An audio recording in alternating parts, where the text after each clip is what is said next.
Gimel of Tanya yesterday with my notes from your class. Okay. And at the beginning of the class, I wasn't sure whether to censor this part or not, but I bravely brought it up. You were speaking about the difference between Jews and non-Jews, the Jewish soul, and you were saying that that biological creatures are self-centered. This is like, people can accept that the Kiddush is that the Jewish soul is, the Kiddush is the Jewish soul. The biological creatures are self-centered. It's not Okay. So, the animal soul's mentality is a given. That's not a big Kiddush. Right.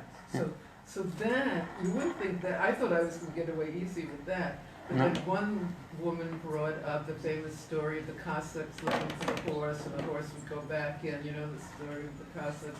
They would pick the horse, when they would drown, they'd put a lot of horses through the river. Yeah. Mendel Futterpress learned this in Siberia, the story from, and then the horse that would go back to save the drowning other horses, they would jump back in the river after they caught, that would be the horse that the Cossacks would choose, so and that's like a famous story, actually. And another woman, her deceased husband was a lion tamer, and she was speaking about the snappage of lions. They weren't letting me get away so easily with biological creatures being self-centered.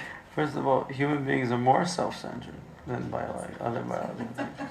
You know, that we discussed that's the chiddush of a human being, that he experiences himself beyond his net value, that he assumes more centricity than others. Therefore, he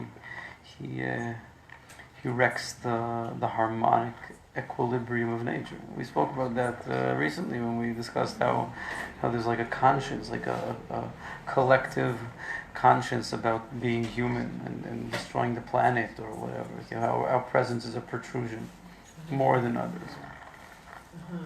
Okay, but still that. Oh, okay, I'm gonna argue again. I can't argue the lion thing. I don't know what to say. But I am of the opinion that interpreting that sort of animal behavior under a distinct human narration is nonsense. That's what I think. I wouldn't count on it either, on the loyalty of that lion in real time. Well, it was more the horse story. Okay, so there's instinct. There's definitely maternal instinct in nature. No, but this wasn't a maternal instinct. Okay, so there are all sorts of instincts. There's all sorts of things, but the bottom line is that the biological creatures are driven to survive, to take care of themselves.